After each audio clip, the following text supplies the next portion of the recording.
Assalamualaikum warahmatullahi wabarakatuh. Hai anak-anak, bagaimana kabarnya hari ini? Semoga semua dalam keadaan sehat dan siap bersemangat mengikuti pembelajaran hari ini. Hari ini kita akan belajar mata pelajaran Bahasa Indonesia bab 2 tema di bawah atap. Kemarin kita sudah belajar bab 1 tentang apa ya kira-kira? Ayo diingat-ingat. Ya, kemarin kita sudah belajar kalimat transitif dan intransitif. Kemudian anak-anak jelajah suku kata dan membuat box kamus kata.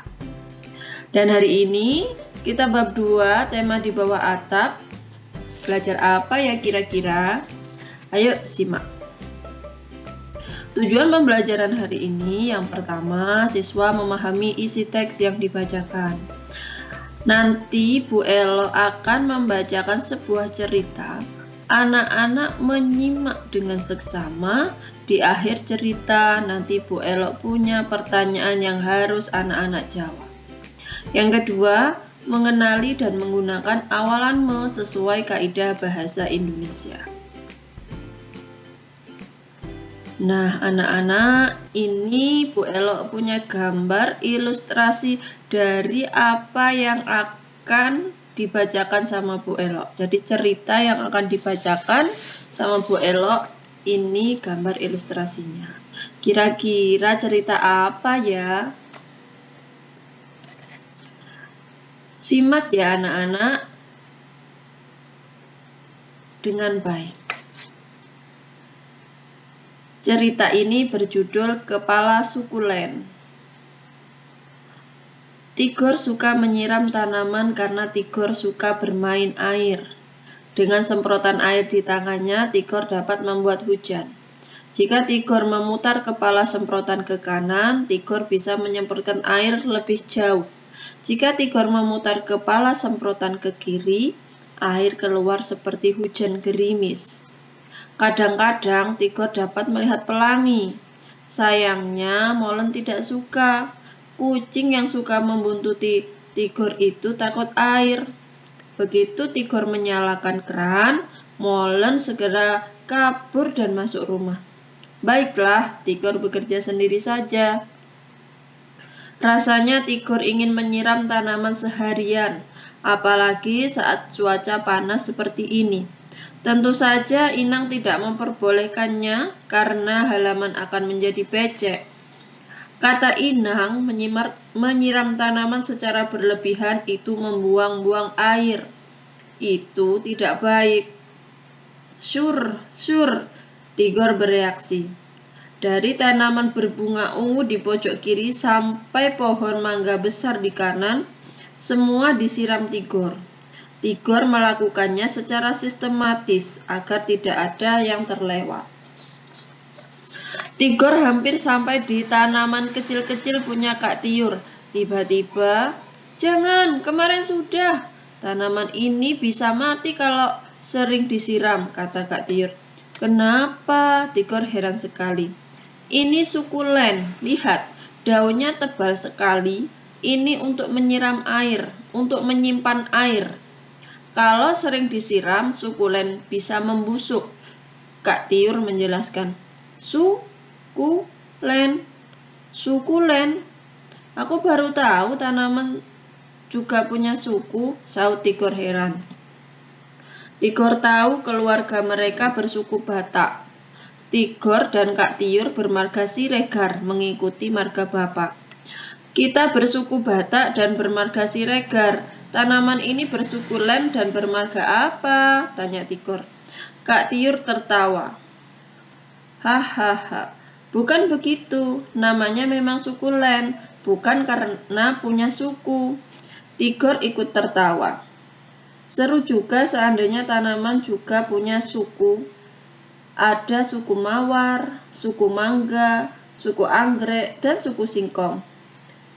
Kenapa Molen mengendus-ngendus? Tigor terfikir. Hei, namamu juga ada Len, Molen. Bagaimana kalau kamu menjadi kepala suku? Kepala sukulen. Meong, jawab Molen. Nah, anak-anak, barusan anak-anak sudah menyimak cerita yang dibacakan oleh Bu Elok yang berjudul Kepala Sukulen. Selanjutnya, mari kita jawab pertanyaan sesuai yang dibacakan Bu Elok. Jawablah pertanyaan-pertanyaan ini. Kalian tidak boleh membuka buku siswa untuk mencari jawabannya. Tulislah jawaban kalian di buku tulis. Yang pertama, mengapa Tigor suka menyiram air? Apa ya kira-kira jawabannya? Anak-anak bisa mengulangi apa yang dibacakan Bu Elok di skip ya, untuk mengulanginya. Apa yang sering dilakukan Tigor saat menyiram tanaman? Apa ya kira-kira? Nah, di sini anak-anak menjawab 10 soal dari hasil menyimak anak-anak dari apa yang dibacakan oleh Bu Elok. Itu sebagai tugas 1. Sekarang kita lanjutkan. Nah, yang kedua kita ada jelajah kata. Ini jelajah kata dari bacaan. Nah, ini tadi yang dibaca sama Bu Elok ya, judulnya Kepala Sukulen. Dari bacaan Kepala Sukulen ini ada kata-kata yang berwarna kuning. Kita akan jelajah kata, kira-kira gerimis itu apa ya? Anak-anak bisa mencari arti katanya di KBBI daring seperti yang anak-anak lakukan pada saat mengerjakan tugas proyek kamus kata. Kira-kira gerimis ini apa ya artinya? Gerimis ini adalah hujan rintik-rintik. N ini menandakan noun atau kata benda. Ya. Kemudian membuntuti. Membuntuti itu artinya di KBP daring itu mengikuti, mengekori. Ditandai dengan kata verb atau kata kerja. Kemudian ada arti kata keran. Cerat pancuran yang dapat dibuka dan ditutup dengan tutup berulir. Ini juga tandanya N atau non artinya benda. Kemudian kata berikutnya kabur. Nah, kata kabur di sini ada 2 arti. Kabur yang pertama ini tidak dapat melihat sesuatu dengan jelas. Diawali dengan adjektif atau kata sifat. Kemudian berlari dengan cepat melarikan diri. Bersifat verb. Ya.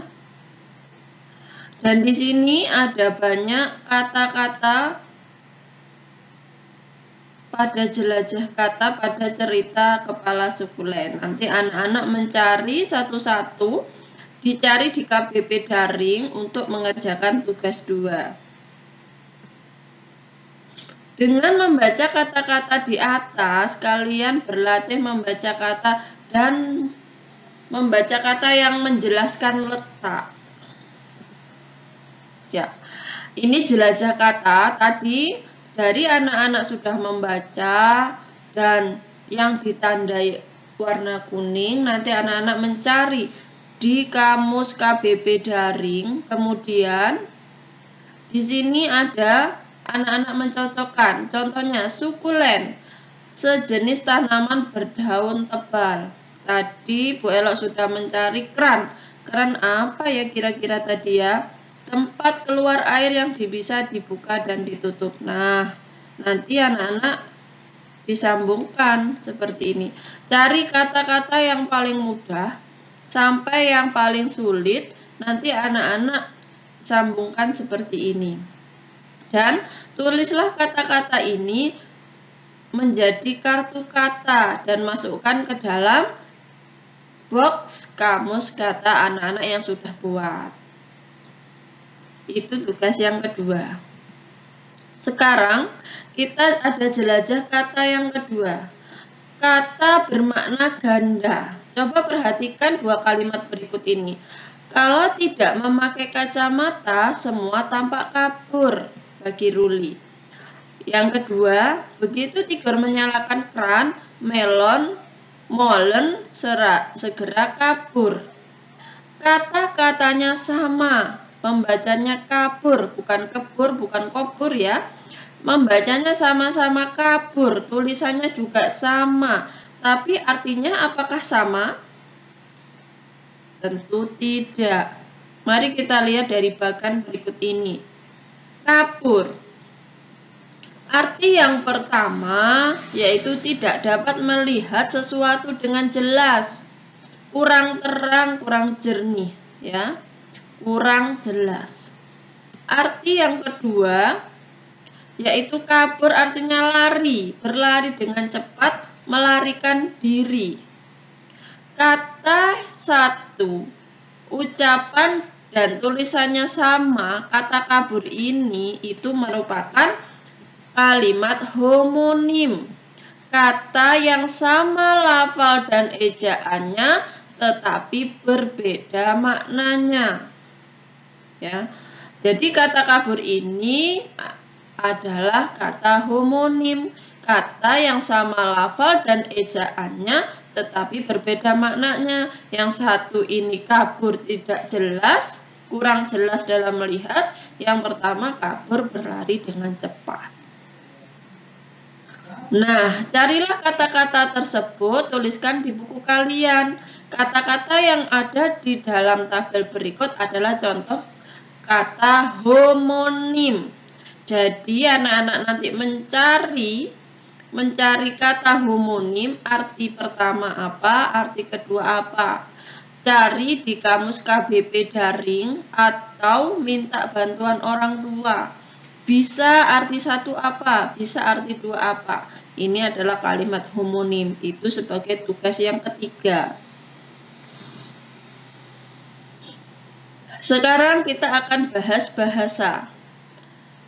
Belajar tentang awalan me. Awalan adalah sebuah imbuhan yang dibubuhkan pada awal sebuah kata dasar. Nah, sekarang kita belajar awalan me. Awalan me. Kalian sudah mengenal awalan me? Sebagaimana pembentuk kata kerja. Tergantung kata dasarnya. Awalan me bisa berubah menjadi men, mem, meng, men, ya, atau tetap me. Mari kita bahas satu persatu. Di sini pada gambar ada nomor 1. Kita bahas menyanyi. Me, terus kata dasarnya apa ini? Me, kata dasarnya nyanyi. Berarti di sini tetap me, tidak berubah. Me. Kemudian yang kedua, nomor 2 ini apa ya? Melihat. Kata awalan me ditambah kata dasarnya lihat. Tetap tulisannya melihat. Kemudian kata yang ketiga, coba cari gambarnya di sini ada apa ya? Meminum. Kata dasarnya minum. Tetap bacanya meminum. Sekarang yang nomor 4 ini menginjak. Nah, ini baru ada perubahan. Awalannya me, kata dasarnya injak. Cara membacanya jadi menginjak. Jadi me berubah menjadi apa? Menjadi meng. Jadi me, kata dasarnya injak, me-nya berubah menjadi meng. Jadi bacanya menginjak. Paham ya anak-anak ya? Sekarang kita lanjutkan. Sekarang mendengar. Me, kata dasarnya dengar.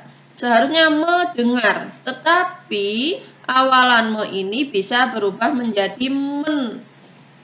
Jadi membacanya mendengar. Perubahannya jadi me, dari me menjadi men. Sekarang mengobrol. Mengobrol itu awalan me, kata dasarnya obrol.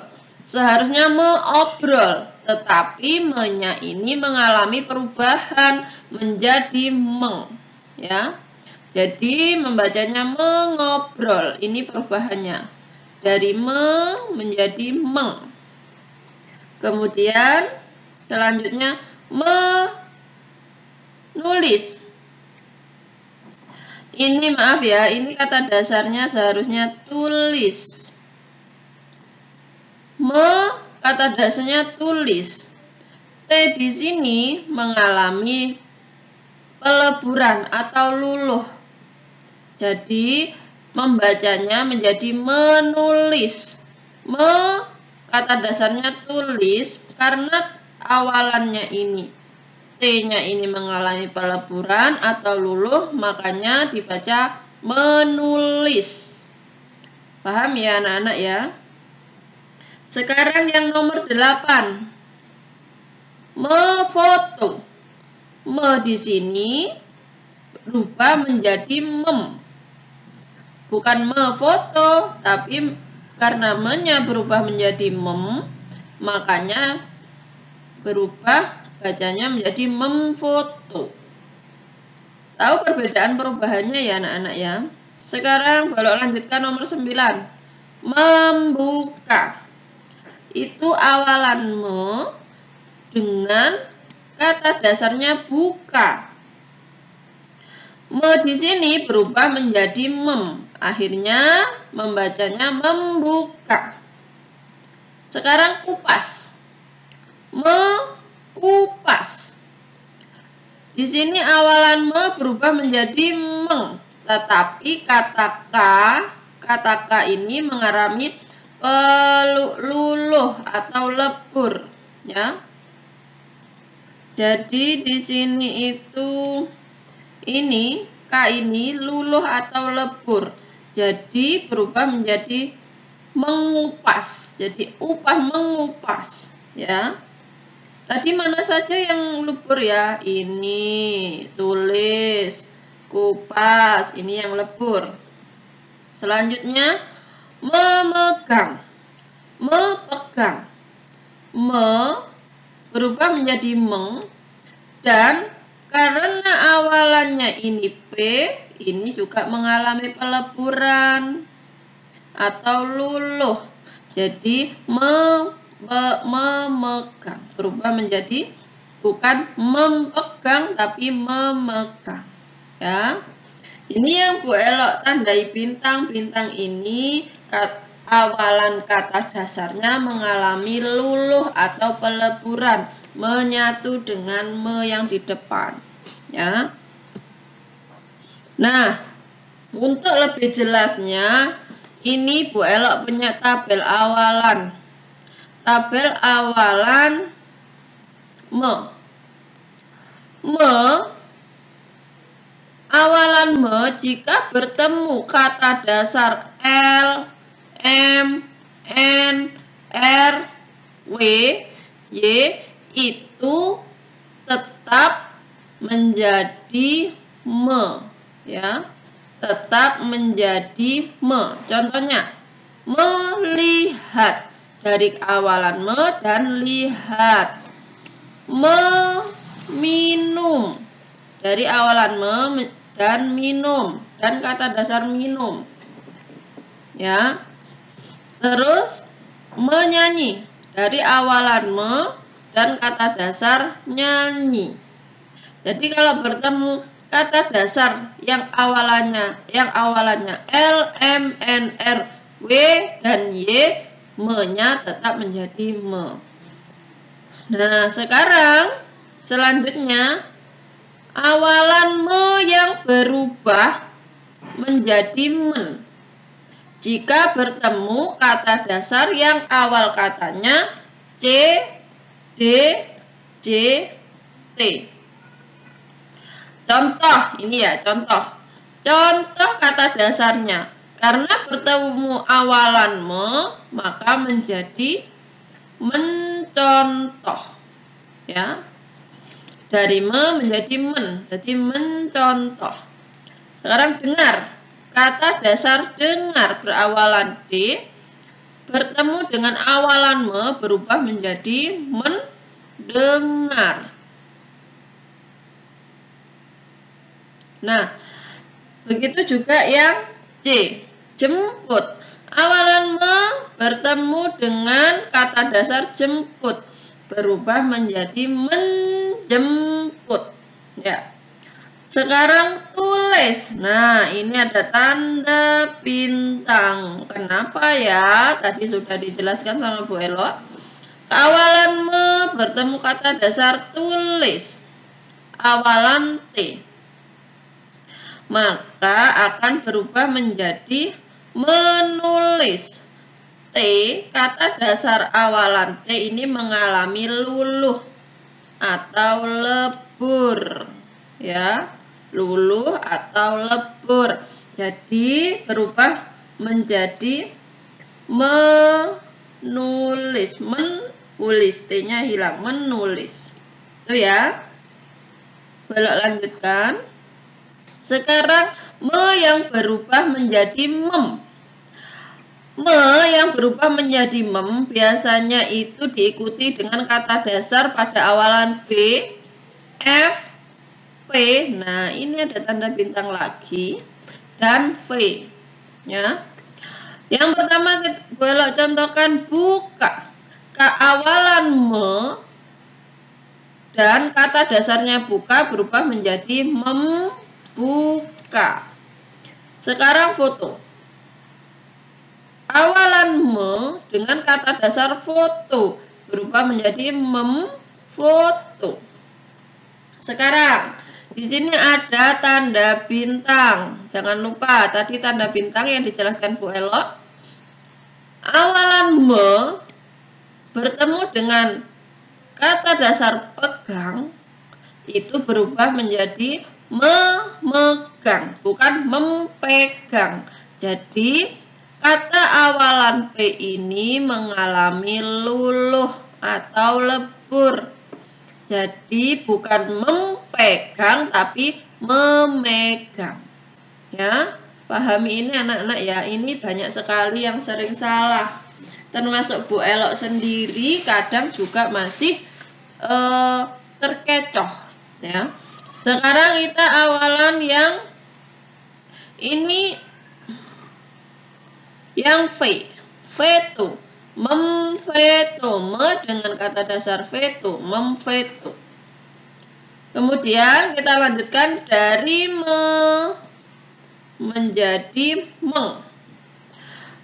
Kawalan me yang berubah menjadi meng itu biasanya pada kata dasar yang awalannya A, E, K, G, H, I, K. Nah, ini biasanya ada tanda bintang, berarti mengalami luluh. Sekarang coba kita bahas satu-satu. Ayun, me ditambah kata dasar ayun menjadi meng, ayun. Ekor, me ditambah kata dasar ekor menjadi meng, ekor, ya. Gali, me ditambah kata dasar gali menjadi menggali, bukan megali tapi berubah menjadi menggali. Sekarang awalan me ditambah kata dasar kupas. Nah, ini ada tanda bintangnya tadi apa? Kata Bu Elo mengalami luluh. Bukan mengkupas tapi mengupas, luluh ke depan, K-nya ini luluh ya. Paham anak-anak ya? Sekarang coba undang. Undang, me ditambah dengan kata dasar undang menjadi mengundang, bukan mengundang, mengundang. Bukan meundang tapi mengundang. Itu anak-anak ya. Bu Elo lanjutkan. Nah, ini awalan me yang kata depannya luluh. Tadi Bu Elo sudah jelaskan yang dikasih tanda bintang-bintang tadi ya. Biasanya awalan me luluh itu pada kata dasar yang berawalan K, P, T, S. Contohnya, me ditambah kupas berubah menjadi mengupas, bukan mengkupas. Kata K ini mengalami luluh. Awalan K ini pada kata dasar mengalami luluh. Kata yang kedua P, potong. Me ditambah kata dasar potong berubah menjadi memotong. P ini mengalami luluh. Ya. Yang T sekarang contoh tulis. Tulis me-nya berubah menjadi men. Dan T-nya ini mengalami luluh. Berubah menjadi menulis. Contoh yang S. Maaf, ini salah belok. Contoh yang S itu sapu. Ya. Berubah menjadi apa ya kalau sapu? Menyapu. S-nya ini berubah luluh melebur ya. Sapu jadi menyapu. Itu ya anak-anak ya tentang awalan me. Nah, anak-anak barusan kita sudah belajar apa saja, kita refleksi. Yang pertama kita sudah belajar menyimak. Dan Bu Ella sudah memberi tugas yang pertama. Yang kedua kita tadi belajar tentang jelajah kata. Kata yang belum anak-anak ketahui nanti dicari di KBBI daring. Nah, jelajah kata ini juga ada kata homonim. Kata yang ejaannya dan tulisannya sama. Itu kata homonim. Nah, anak-anak juga ada tugas membedakan arti dari satu kata yang maknanya berbeda, yang artinya berbeda. Yang terakhir kita tadi belajar tentang awalan me. Awalan me berubah menjadi men, atau tetap me dan mem. Ya, terus ada kata-kata dasar yang awalnya menjadi luluh. Tadi contohnya ada potong, jadi memotong. Ya, sekian pembelajaran hari ini anak-anak. Semoga bermanfaat. Tetap semangat dalam belajar, jaga kesehatan, patuh kepada kedua orang tua, jangan nakal di rumah ya. Jangan menyusahkan orang tua, harus jadi anak yang hebat agar orang tua bangga sama kalian ya. Terus jangan lupa sholat 5 waktu yang paling penting. Karena apa? Karena anak-anak harus mendoakan orang tuanya anak-anak yang berjuang untuk kehidupannya anak-anak. Ya, itu pesan dari Bu Elo. Terima kasih. Wassalamualaikum warahmatullahi wabarakatuh.